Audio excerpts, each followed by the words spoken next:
What is going on, everybody? Welcome back to another episode of the All Things Liverpool podcast.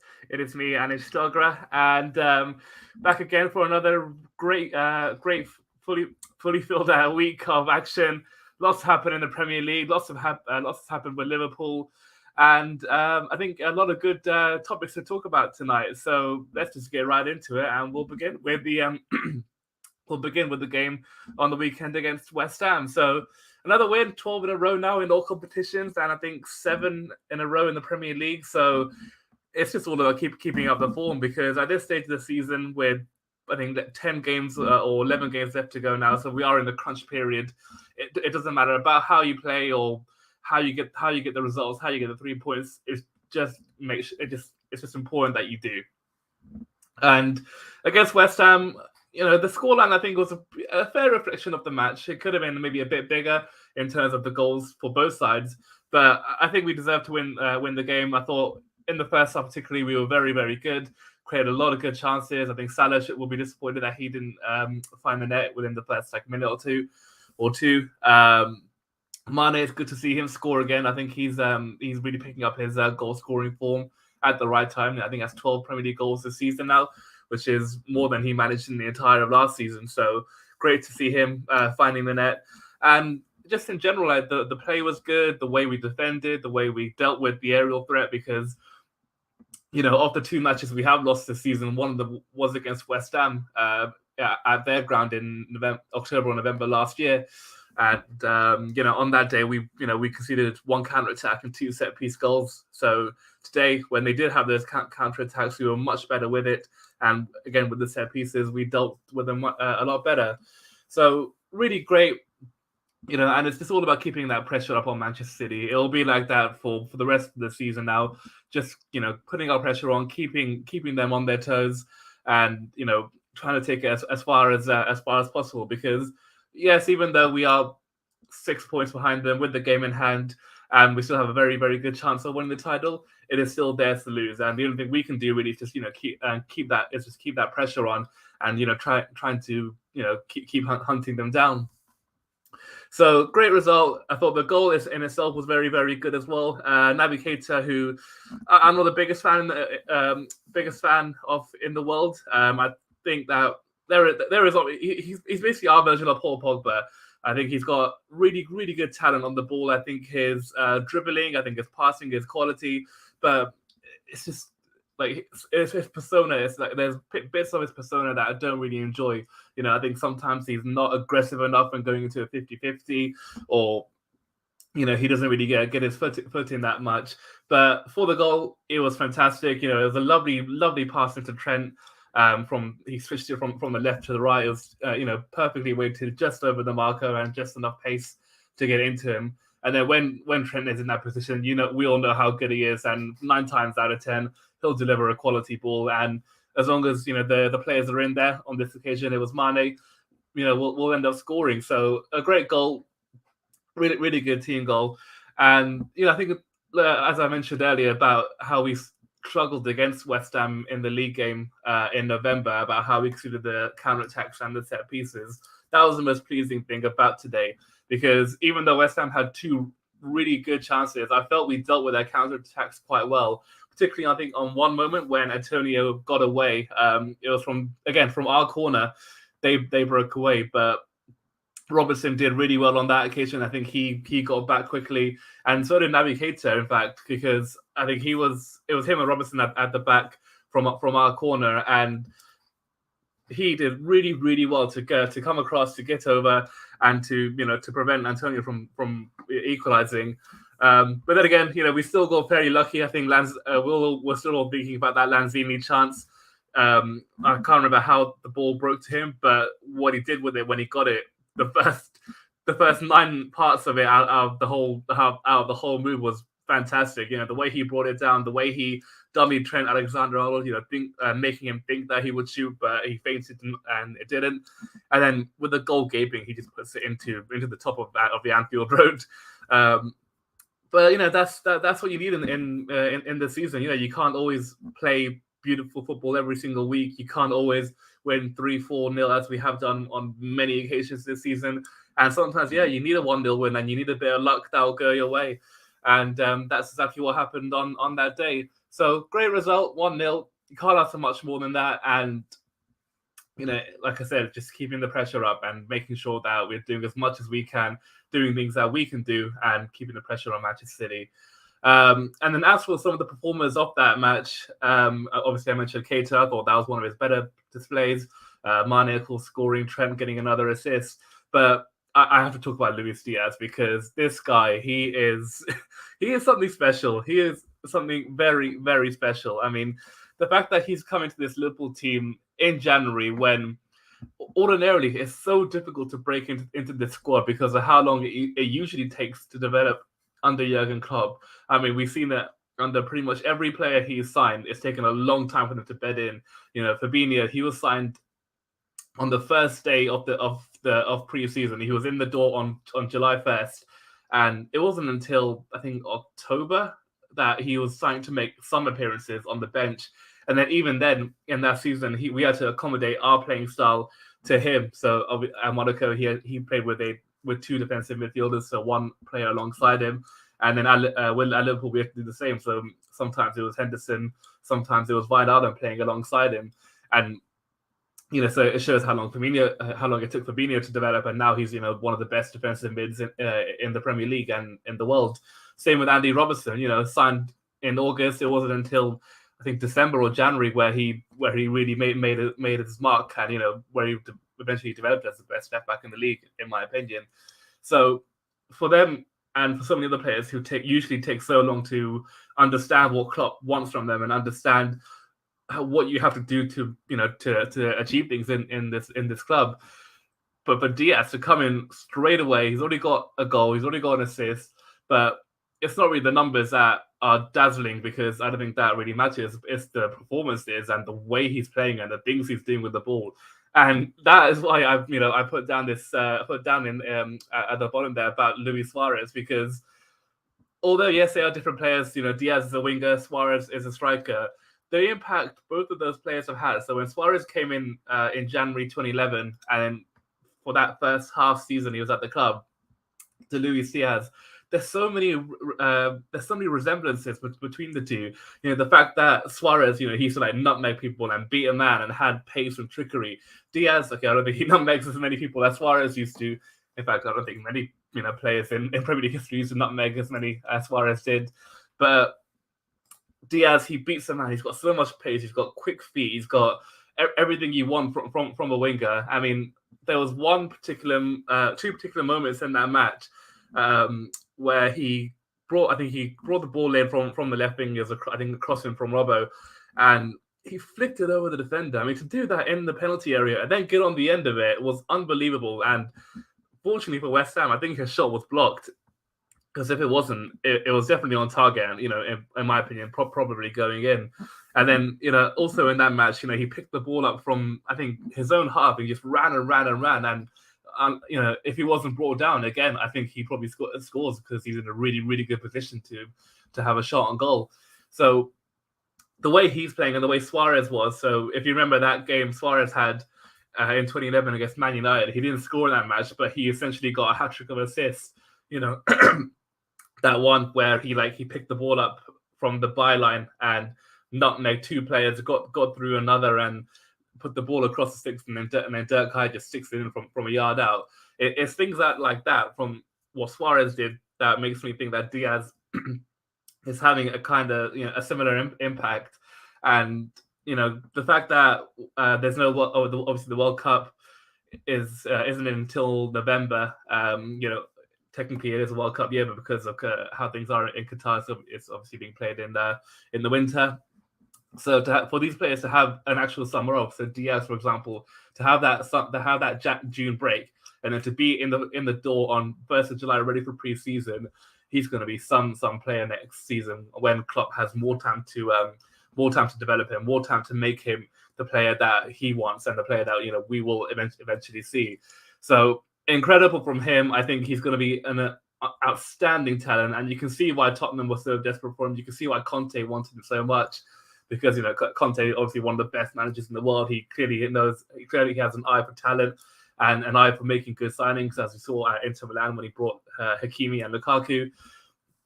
So Tottenham wanted him. I think West Ham were also extremely keen on him, and the fact that we got him clearly shows that there was a lot of interest in him. So long may this great form continue, and the fact that Jota was back on the weekend, Firmino's now back, and I expect Diaz to play again tomorrow against Inter Milan.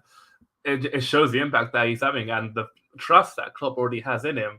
So long may it continue. Hopefully, those comparisons to Suarez do come into fruition, and we'll see even more from him for the remainder of this season and next season. Now, I know at the bottom there it says Pep versus Klopp. I want to go on to that later, but let's just talk about the Inter Milan game tomorrow. Hopefully, it will be a dead rubber because we're 2-0 up from the first leg. Goal, I think Firmino scored in that game and Salah, so really good position. Obviously, there's no away goals in the competition anymore. So if we were to lose 2-0, it would go to extra time, or if we were to lose 3-1, it would do the same.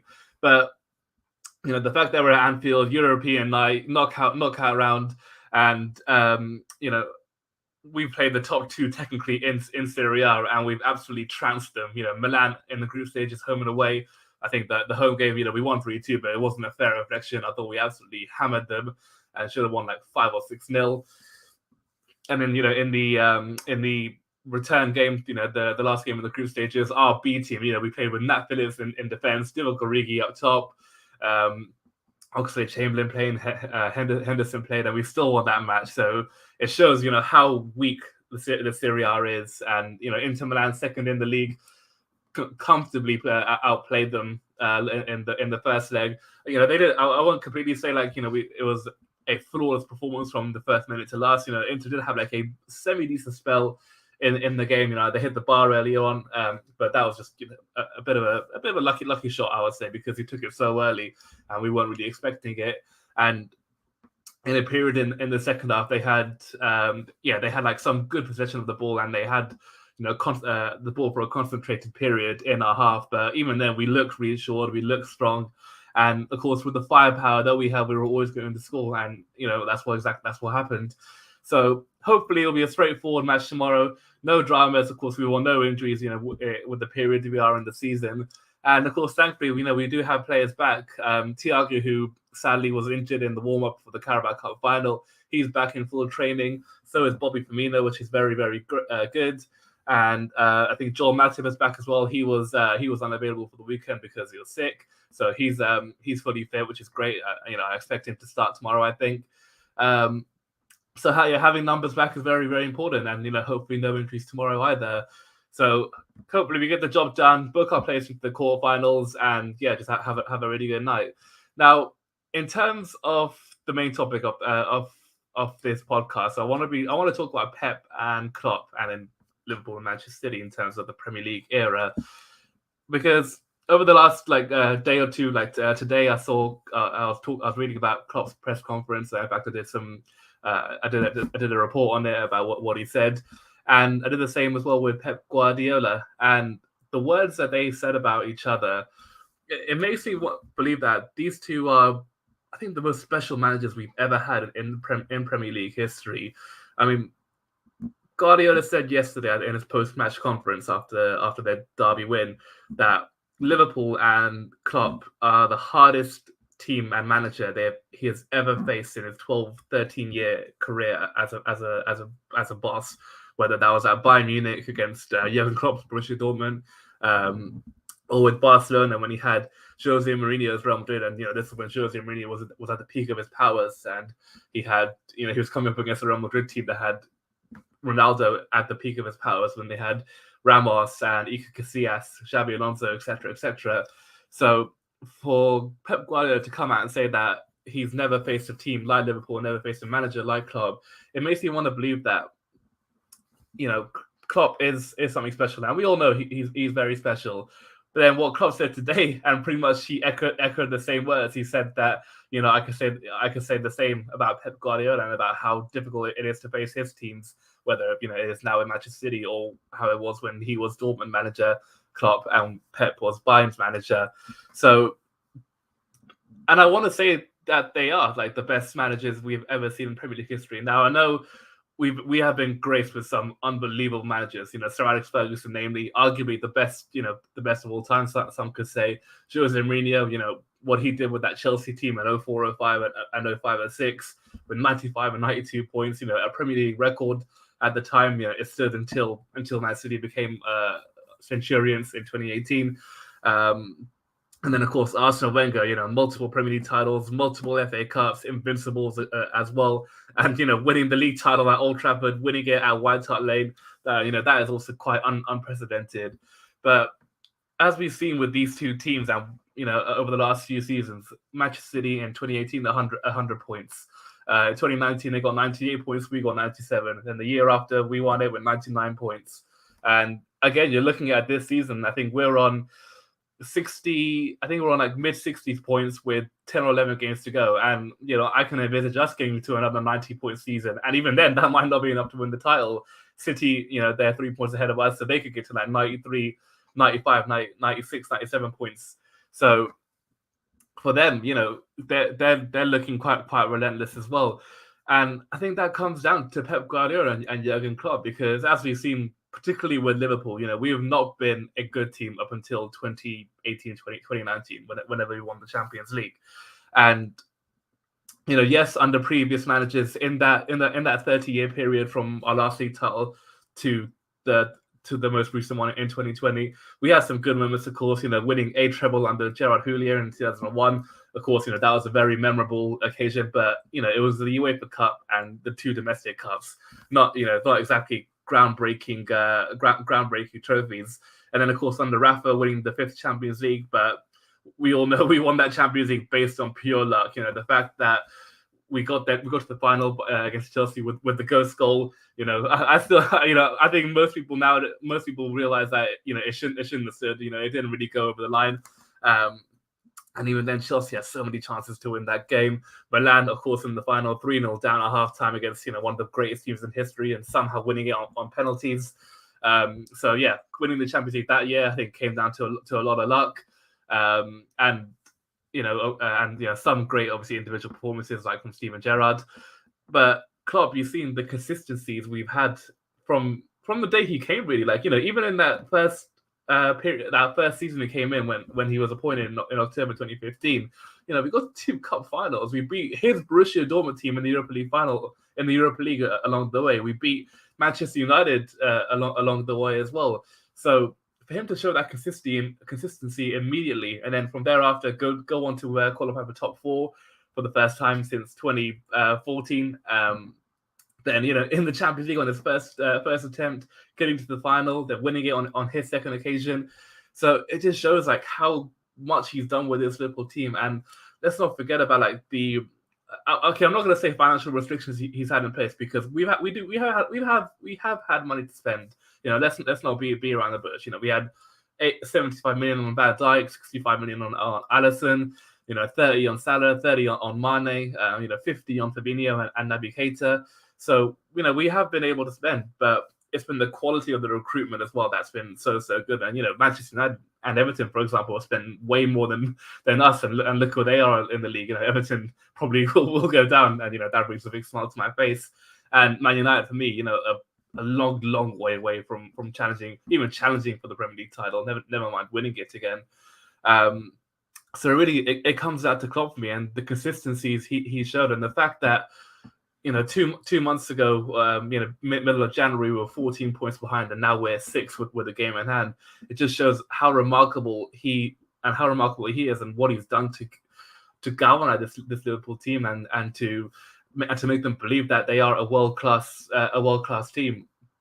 And then simultaneously with Pep Guardiola, Manchester City have been rich now. I mean, rich for about 14 years. 2008 was a takeover. 2012 was really the takeoff of the club. When they won their first league title.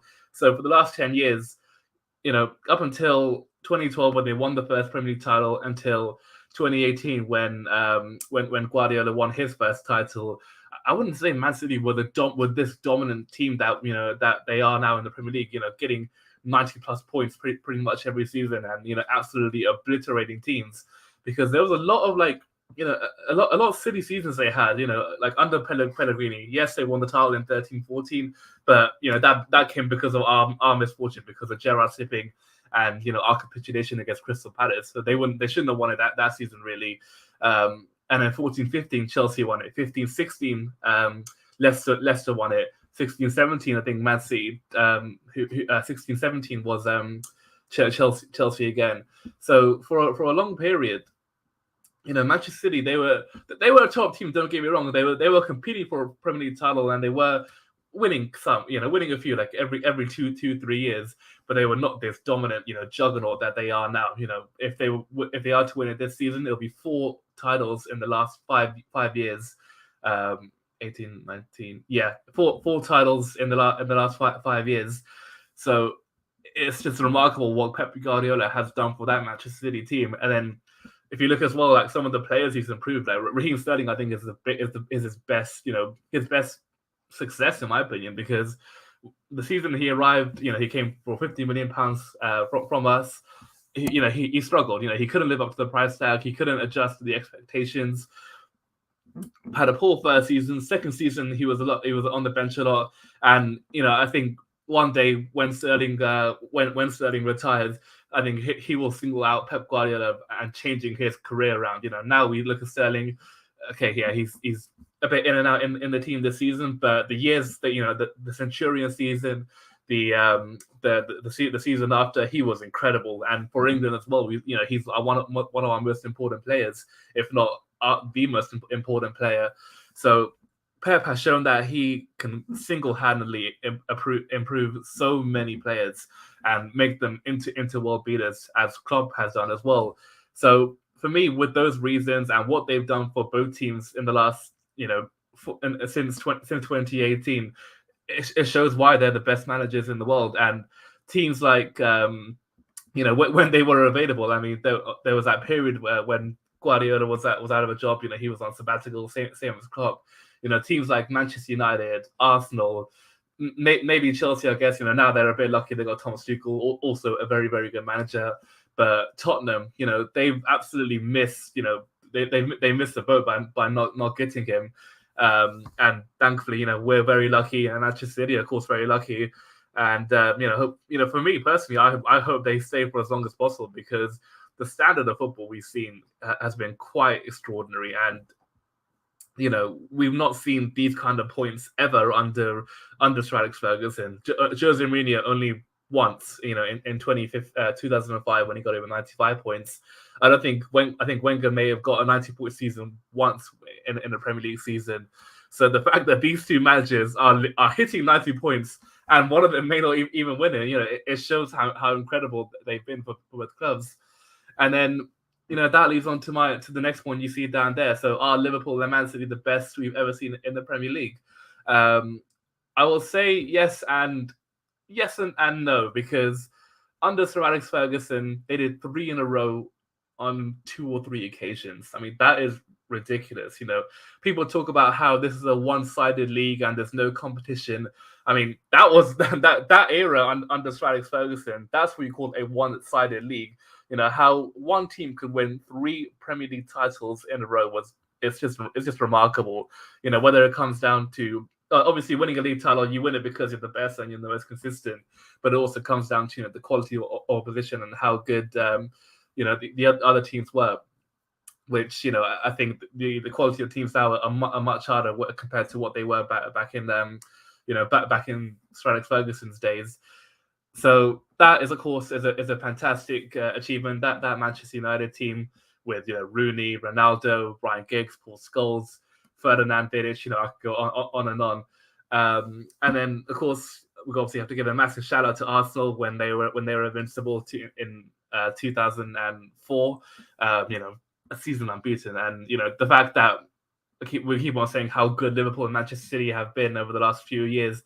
I mean, the fact that even we can't do it. We came so close in our title winning season. I think we came to within 12 games of going the season unbeaten. Manchester City, of course, in their 100-point season, and they lost twice that year. And even then, the season we won, we finished second and got the Champions League. the one defeat was the game against Manchester City, and even then we were so unlucky not to come away with a point from that match. So that achievement from Arsene Wenger, winning the mini golden Premier League title is of course a incredible achievement. And then of course Jose Mourinho and his double title winning season at Chelsea, 95 points, 92 points. I mean, that first season in 04 or 05, again, they were unlucky not to be invincible. Only lost one game, and I think it was I can't quite remember, but I think it was like a really poor decision that went against them that lost them the game. So, and as well, they conceded 50 goals that season. That is a ridiculous number. I think Petr Cech kept about 25 clean sheets or something like that. Mm-hmm. So Chelsea, again, very, very special team. But I think I have to say that, yeah, this Liverpool and Manchester City team, mainly Man City as well, because of the league titles they have won over the last few years, I think they are the best the Premier League has ever produced. And again, that comes down to Pep and Jurgen Klopp. The fact that they are pushing these players to their absolute limits, season in, season out. And these players, of course, they want to do it, because, to write themselves down in club folklore, and B, the size of these squads now. You look at the Manchester City team, they pretty much have two players per position. The same now with Liverpool. You look at our team now, it's probably the most complete it's ever been in this season. I mean, yeah, it showed, obviously under Klopp in the first few seasons, we used to write off the Carabao Cup and FA Cup because we just didn't have the squad depth for it, so we were pretty much play the kids. But now you can see, we won the Carabao Cup, we're in the FA Cup quarterfinals, and have a very good chance of making it to the semi-finals. So it shows how well Klopp is, how good Klopp's squad is now. With Salah, Mane, Firmino as our traditional front three. Now you got Jota and Diaz who are disrupting that, and even the lower fringe players. Divock Origi's been good when called upon this season. Takumi Minamino. I mean, there was a really funny tweet I saw, which is also extremely accurate. For me, he is the cup competition version of Lionel Messi. I think he's got 10 goals this season, and I think 7 or 8 of them have been in the League Cup and the FA Cup. So even them, they've made good impacts in games where we've needed to. And then you look on midfield, Hendo, Fabinho, Thiago, Keita, Ox, Curtis Jones, James Milner, Harvey Elliott. There's probably a few others I've left out there. In defense, we have four centre backs and then 2 right backs in a position, 2 left backs, and even our number 2 goalkeeper. I mean, Kevin Kelleher, arguably, one of the best number 2s in the league and maybe in the world. The fact that he, won us the Carabao Cup and got us there as well shows how talented he is. So Liverpool and Manchester City, for me, yeah, I think they will become the best, if not they already are, the best teams in Premier League history. Once Klopp is, his contract is expiring in 2024, I would expect that he wins at least another Premier League title, another Champions League title, and maybe a few more cups by then. Pep Guardiola, I think his contract expires around the same time as well. But whenever that day comes, he will definitely win, a Champions League, in my opinion. Probably another Premier League as well. And the legacies that those two will leave. I mean, it wouldn't surprise me one day we see Jurgen Klopp having his own version of the Paisley Gates, or having a statue like Bill Shankly has outside the ground. Maybe not to that extent, because obviously those two are incredible managers and the reason why Liverpool are what they are today. But something along the lines of that, maybe the main stand might be renamed the Jurgen Klopp stand or something like that. So unbelievable managers, 2 of the best we've ever seen in the Premier League, and we just have to be thankful that they're here. I mean, the fact that they came to choose England, they could have gone to Real Madrid, they could have gone to Barcelona, they could have gone to Juventus, but no, they chose to come to Manchester City, and Klopp especially coming to Liverpool when we were a bang average team. We were pretty much becoming a mid-table club, but thankfully he reawakened us. So thanks to him entirely. But anyways, that is all we've got for today. So I hope you all enjoyed this latest podcast. We'll be back again sometime next week, where we'll again review the games and preview the upcoming games, and bring up some more insightful opinions and hopefully some really exciting news. So that's all for today, and I'll see you all next week. Bye.